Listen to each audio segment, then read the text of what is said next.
તો આ તરફ અમરેલીના ધારીમાં ડિમોલિશનની કાર્યવાહી હાથ ધરવામાં આવી। ગેરકાયદે મદરેસાનું દબાણ હટાવવામાં આવ્યું। પોલીસે સાથે રાખીને ધાર્મિક દબાણોને દૂર કરવામાં આવ્યા છે। પાકિસ્તાન સાથે જોડાયેલા મૌલાનાની ધરપકડ બાદ હવે દબાણો દૂર કરવાની કામગીરી હાથ ધરવામાં આવી છે।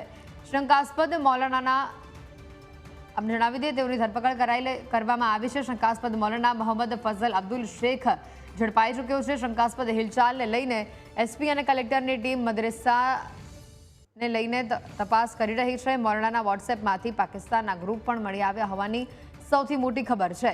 પાકિસ્તાનની સાથે અફઘાનિસ્તાનના પણ ગ્રુપ મળી આવ્યા છે તેઓના મોબાઈલમાંથી।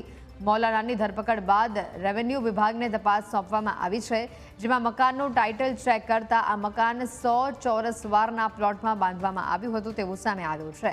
આ પ્લોટ જે તે વખતે લેન્ડ કમિટી દ્વારા ગરીબ લાભાર્થીઓને ફાળવવામાં આવ્યું હતું, જે લાભાર્થી દ્વારા આ પ્લોટ દાનમાં અથવા વેચાણમાં આપેલો હોવાનું પ્રાથમિક દ્રષ્ટિએ જાણવા મળ્યું છે, જેથી આ પ્લોટ લેન્ડ કમિટી પ્રમાણે શરત ભંગ થતો હોવાથી સરકાર હસ્તગત કરવામાં આવ્યો છે અને પ્લોટ પર થયેલું બાંધકામ તોડવામાં આવ્યું છે।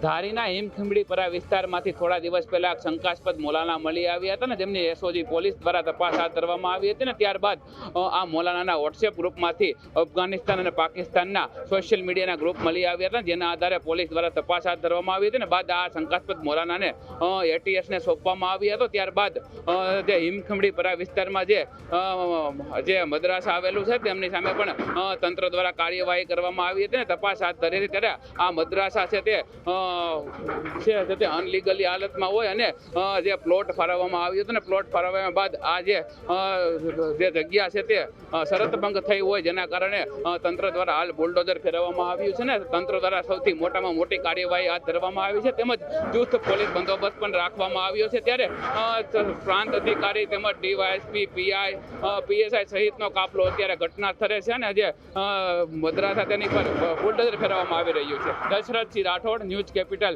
હિમખીમડી, અમરેલી।